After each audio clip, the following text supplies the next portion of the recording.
নমস্কার, news 18 digital আপনাদের স্বাগত। আমি অর্ণব ভাইয়া রয়েছি কলকাতা হাইকোর্ট থেকে। আর হাইকোর্ট থেকে একটা মারাত্মক খবর, অভিনব দৃষ্টান্তমূলক বললেও কম বলা হয়। কি খবর, কেন খবর, তারই বিস্তারিত নিয়ে এই মুহূর্তে মূল মামলাকারী আইনজীবী ফিরদৌস শামীমের সঙ্গে ফেসবুক লাইভে। কি বিষয়টা আমি সরাসরি যাব, আইনজীবী ফিরদৌস শামীম রয়েছেন আমার সঙ্গে, কথা বলবো। 24 বছর পর একজন শিক্ষকের চাকরি চলে গেল এবং কলকাতা হাইকোর্টের বিচারপতি রাজাশেখর মান্থা এবং বিচারপতি অজয় কুমার গুপ্তা ডিভিশন বেঞ্চের রায়ে তার চাকরি তো বাতিল হলোই। হাওড়া শিবপুরে দীনবন্ধু ইনস্টিটিউশনের বায়োলজি টিচার ছিলেন তিনি। দুর্নীতিতে পাওয়াই চাকরি, এমনটা হাইকোর্টের একক বেঞ্চের নির্দেশ, পর্যবেক্ষণ ছিল এবং সেই নির্দেশে এফআইআর রুজু হয় কয়েকদিন আগে। এবং বলা ভালো, হাইকোর্টের গুঁতোয় 5 মিনিটে এফআইআর করে হাওড়া থানা। এবং সেই ঘটনার পর যাবতীয় এই প্রসিডিং, এফআইআর, সিআইডি তদন্ত চলবে না, তার চাকরি একেবারে জেনুইন, তাই তিনি চ্যালেঞ্জ করে ডিভিশন বেঞ্চে যান। আজ ডিভিশন বেঞ্চ তার চাকরি তো বাতিল করলই, পাশাপাশি সিআইডি কে সবুজ সংকেত দিল তদন্ত এগিয়ে নিয়ে যাওয়ার। আরো একটা বিষয় হলো, গত 24 বছর ধরে চাকরি করে যে টাকা তিনি আর্ন করেছেন সেটা ফরফিট হলো, অর্থাৎ সেটাও চলে গেল। এবং একই সঙ্গে যে টাকাটা এই পেয়েছেন তিনি এখনো পর্যন্ত এজ এ বেতন হিসেবে, জনগণের টাকা, পাবলিক এক্সচেকারের টাকা, সেই টাকাটা আইনানুগ পদক্ষেপ ডিআই করবে, সেটাকে রিট্রিভ কিভাবে করা যায়। এই মুহূর্তে রয়েছেন আইনজীবী ফিরদৌস শামীম। কি ঘটনাটা, কেন এই বাম আমলের চাকরি, সেই চাকরি বাতিল হলো কেন, আর আজকে আমি প্রথমে জানতে ডিভিশন বেঞ্চ কি নির্দেশটা দিল? দেখুন, মহামান্য বিচারপতি রাজাশেখর মান্থার ডিভিশন বেঞ্চ আজকে নির্দেশ দিয়েছেন তার সার্ভিস টার্মিনেট করার এবং তার সার্ভিস সংক্রান্ত বেনিফিটটা ফরফিট করেছেন এবং তাকে তার এগেনস্টে যে এফআইআর রুজু হয়েছে হাওড়া পিএস কেস নম্বর 125, সেই মামলাটি সিআইডি তদন্ত করবেন এবং এই যে শূন্য পদ তৈরি হলো সার্ভিস টার্মিনেশনের ফলে সেই সংক্রান্ত উপযুক্ত ব্যবস্থা এসএসসি করবেন, অর্থাৎ সেখানে নিয়োগ করার ক্ষেত্রে এসএসসি সবুজ সংকেত পেলেন, একথা বলাই যায়। ফলে ইনি তৃণমূল কংগ্রেসের মাধ্যমিক শিক্ষক সমিতির সাধারণ সম্পাদক ছিলেন। না, আপনি যা বলছেন এ তো মারাত্মক কথা। বাম আমলে দুর্নীতির চাকরি আর তৃণমূল আমলে আরো শক্তিশালী, প্রভাবশালী, যারা পুলিশের উপর প্রভাব খাটে, এটা মারাত্মক কথা।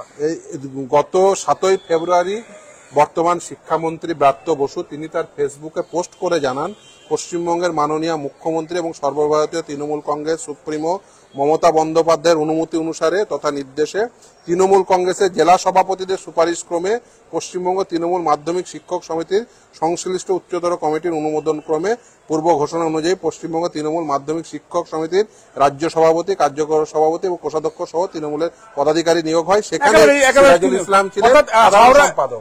হাওড়া জেলার তৃণমূলের শাসক দলের যে সেল রয়েছে তার নেতা ছিলেন তিনি। নেতা নয়, রাজ্যের সাধারণ সম্পাদক, শিক্ষক সেলে ছিলেন।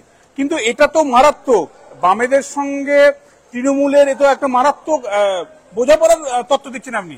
বাম আমলে দুর্নীতিতে চাকরি পেলেন আর তৃণমূল আমলে সেই বাম আমলের নেতাকে আরো বড় নেতা। দেখুন, সেটা নয়, 2010 সালে আদালত নির্দেশ দিয়েছিল যে, কিন্তু বুদ্ধদেব ভট্টাচার্য মুখ্যমন্ত্রী 2010 সালে নির্দেশ দিয়েছিল এবং 2010 সালে তার সার্ভিস, তার এগেনস্টে ক্রিমিনাল প্রসিডিং করতে বলেছিল এবং 10,000 টাকা কস্ট ইম্পোজ করেছিল এবং বলেছিল যে এটা ম্যানেজিং কমিটির কাছে ওপেন থাকলো যে তারা এসএসসির কাছে সিটটা ফরওয়ার্ড করবে কি করবে না। কিন্তু সেই সময় ম্যানেজিং কমিটি তো একদমই, এবং শুধু তাই না, আজকে আদালতের নির্দেশেও সে কথা বলেছে যে সেই সময়ে এবং বর্তমান ম্যানেজিং কমিটি উভয়েই সিআইডি কে তদন্তে সহযোগিতা করতে বলেছেন এবং যদি দেখা যায় কেউ রেসপন্সিবল থাকবে তিনি সেক্ষেত্রে তার বিরুদ্ধে উপযুক্ত ব্যবস্থা। আপনি দীর্ঘদিন সার্ভিস সংক্রান্ত মামলা করছেন, এরকম শুনেছেন যে 24 বছর চাকরি করার পর খুব কম হয়, কিন্তু এই ক্ষেত্রে হয়েছে এবং দুর্নীতি একদম। এবং শুধু তাই না, দেখুন এটাই নিয়ম। অনেকের এটা ভ্রান্ত ধারণা আছে যে যেন তেন প্রকারেণ ওই সরকারি চাকরিতে একবার ঢুকে গেলে আর কিছু হয় না, এটা একেবারেই ভ্রান্ত ধারণা। যদি দুর্নীতিপূর্ণ নিয়োগ হয় 24 বছর পরেও তার সার্ভিস টার্মিনেট হতে পারে। তার উপযুক্ত উদাহরণ হচ্ছে এই শেখ সিরাজুল ইসলাম, হাওড়ার দীনবন্ধু ইনস্টিটিউট মেনের বায়োলজির শিক্ষক, যিনি আজ থেকে 24 বছর আগে নিয়োগ পেয়েছিলেন, 24 বছর ধরে চাকরি করছিলেন। আজকে মহামান্য বিচারপতি রাজাশেখর মান্থার নির্দেশের ফলে তার সার্ভিস টার্মিনেট হলো, তার সার্ভিস বেনিফিট ফরফিটেড হলো, তার এগেনস্টে এফআইআর হয়েছে এবং সেটা তদন্ত করবে সিআইডি এবং ওই শূন্য পদে এসএসসি চাইলে নিয়োগ করতে পারেন এবং যদি পরবর্তীতে দেখা যায় যে উপযুক্ত ব্যবস্থা, খুব স্বাভাবিকভাবে উপযুক্ত ব্যবস্থা সিআইডি নিতে পারেন। একটা মারাত্মক তথ্য সেটা বললেন, তারও অর্থাৎ আইনজীবী ফিরদৌস শামীম, তার ক্ষেত্রে এটা খুব আনকরা ঠেকলো। অভিনব এই জন্যই বললাম, দৃষ্টান্তমূলক বললাম, 24 বছর চাকরি করার পর দুর্নীতি দেয় চাকরি যাচ্ছে, যা যা তিনি ইনকাম করেছেন, প্রভিডেন্ট ফান্ড পেয়েছেন, সেগুলো সব চলে গেল। সিআইডির মুখোমুখি হতে হবে তাকে। এক্ষেত্রে একটা বিষয়, বিচারপতি বিশ্বজিৎ বসু বেশ কিছু দৃষ্টান্তমূলক জিনিস করেছেন। এই সোমা রায়ের মামলা, যেটা আইনজীবী ফিরদৌস শামীম বাবুর মক্কেল, সোমা রায়ের মামলা তিনি ঘাট থেকে বললেন যে শুধু ওই গোথা মুর্শিদাবাদের একটা স্কুলের মধ্যে তো নিয়োগ দুর্নীতি আটকে থাকতে পারে না। এই ধরনের গোথা কিন্তু একটা ইউনিক, সেটা একটা ইউনিক, কিন্তু বুদ্ধি খাটিয়ে বার করতে হবে। একজনের রেকমেন্ডেশন লেটার, একজনের অ্যাপয়েন্টমেন্ট লেটার, আর একজনের অ্যাপ্রুভাল লেটার, 3টে লেটারই জাল পড়েছে একটা চাকরি করতে গেলে যা যা লাগে। সেইটা করে বাবা প্রধান শিক্ষক আর ছেলে হচ্ছে ভুয়ো শিক্ষক, সে অ্যারেস্ট হয়েছে। অ্যারেস্টের পর্ব আমরা জানি, হাইকোর্টের গুঁতোয় শেষমেশ অ্যারেস্ট হয়েছিল। সেই ঘটনা ঘাট থেকে বিচারপতি বিশ্বজিৎ বসু বললেন এই একটা স্কুলের মধ্যে সবকিছু আটকে থাকতে পারে না, নিশ্চয়ই এই ধরনের ঘুণ যখন একটা স্কুলে ধরেছে, এই ঘুণ কিন্তু অনেক দিন দৌড়েছে। একাধিক জেলা থেকে ছানবিন শুরু হলো, তাতে দেখা গেল বিভিন্ন জেলা বিভিন্ন রকম তথ্য। এবং কলকাতা হাইকোর্ট বিচারপতি বিশ্বজিৎ বসু একটা কমিটি করে দিল। এসএসসির একজন আধিকারিক শীর্ষ পর্যায়ের, একজন মধ্যশিক্ষা পর্ষদের আধিকারিক, আর একজন রাজ্য শিক্ষা দপ্তরের আধিকারিক। এই 3 জনের কমিটি সমস্ত ডকুমেন্ট যাচাই শুরু করলো। অর্থাৎ এই 1998 এসএসসি এলো এবং তারপর থেকে এই ধরনের চাকরিগুলোর ক্ষেত্রে তাতে ধরা পড়লো একাধিক, আমি খবর করেছি আপনাদের, এই হাওড়া দীনবন্ধু ইনস্টিটিউশনের যিনি বায়োলজির টিচার শেখ সিরাজুল ইসলাম, তার চাকরিটা ভুয়ো। এবং এই হাইকোর্ট নিযুক্ত 3 সদস্যের কমিটি, এসএসসি, মধ্যশিক্ষা পর্ষদ, শিক্ষা দপ্তর, এই 3 কমিটির দেওয়া রিপোর্ট, রাজ্য শিক্ষা দপ্তরের আধিকারিক, মধ্যশিক্ষা পর্ষদ, আর হচ্ছে এসএসসি হচ্ছে রেকমেন্ডেশন লেটার পাঠায়, অ্যাপয়েন্টমেন্ট লেটার দেয় মধ্যশিক্ষা পর্ষদ, আর অ্যাপ্রুভেলটা অবশ্যই সরকারের, সেটা শিক্ষা দপ্তর। এবং এই পুরো বিষয়টাতে যার চাকরি যাচ্ছে তিনি পুলিশকে প্রভাবিত করে, হাওড়ার ডিআই যখন যাচ্ছেন বিচারপতি বিশ্বজিৎ বসুর হাতে নির্দেশের কপিটা নিয়ে যে তার বিরুদ্ধে এফআইআর করতে হবে, হাইকোর্টের নির্দেশ আছে, তিনি পুলিশকে প্রভাব খাটিয়ে তার বিরুদ্ধে এফআইআর রুজু করতে দেননি। হাইকোর্ট থেকে এক গুঁতো আর 5 মিনিটের মধ্যে এফআইআর হলো। এবং সেই এফআইআর করার পর গুস্সা কম নেই হুয়া। এই দুর্নীতি টিচার, আজকে হাইকোর্টের এই অর্ডারে পড়াবো বলবো, দুর্নীতিবাদ টিচার, কারচুপি টিচার, সেই টিচার তিনি ছুটে গেলেন ডিভিশন বেঞ্চে। ভাবলেন তিনি তার এই নির্দেশ হয়তো স্টে হয়ে যাবে। নির্দেশের স্টে তো হলোই না, সিআইডিতে যেমন তদন্ত করছিল করবে, তার চাকরি গেল। 2, যা যা কামিয়েছিলেন সেটাও ফরফিট হলো। এই 3 সদস্যের কমিটি, এটা 24 বছর চাকরি যাওয়া একেবারে অভিনব। এখন এই টিচার কি করতে পারে? এরপর আর কি কোনো আইনি তার কোনো পত্র রয়েছে? তিনি কি করবেন সেটা তার বিষয়, নিশ্চিতভাবে উচ্চতর আদালত রয়েছে, সে নিয়ে আমি কোনো মন্তব্য করবো না। আমি তার আইনজীবী না, ফলে এই নিয়ে মন্তব্য করাটা সমীচীন নয়।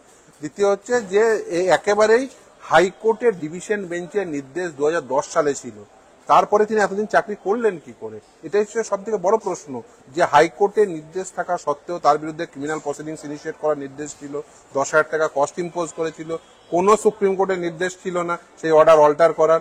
অথচ তিনি এতদিন ধরে সার্ভিস করে আসছিলেন। শুধু তাই না, তিনি শিক্ষক সংগঠনের, তৃণমূলের শিক্ষক সংগঠনের একেবারে নেতা হয়ে বসে পড়লেন।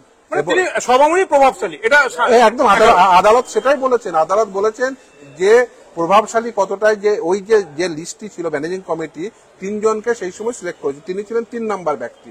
প্রথম ব্যক্তি তিনি কিছুদিন সার্ভিস করার পর রিজাইন করেন। দ্বিতীয় ব্যক্তি তিনি আদালতে এসে রিট পিটিশন দাখিল করেছিলেন, কারণ এই শেখ সিরাজুলও সেই সময় রিট পিটিশন দাখিল করেছিলেন। কিন্তু যিনি 2 নম্বর ব্যক্তি তাকে পার্টি ইমপ্লিড করেননি, না করে তিনি সিঙ্গেল বেঞ্চে নির্দেশ পেয়েছিলেন। পরবর্তীতে যিনি 2 নম্বর ব্যক্তি ছিলেন তিনি একটি রিট পিটিশন দাখিল করেন, তিনি সাকসিডেড হন, কি তার এগেইনস্টে অ্যাপিল হয়। 2 নম্বরে যিনি তার চাকরি পাওয়ার কথা, কিন্তু 3 নম্বরে চাকরিটা করে যাচ্ছে। কিন্তু শুধু তাই না, এই 2 নম্বর ব্যক্তি আবার পরবর্তীতে জানান, আদালতে সাকসিড হওয়ার পরেও পরবর্তীতে জানান তিনি অ্যাপয়েন্টমেন্ট নেবেন না।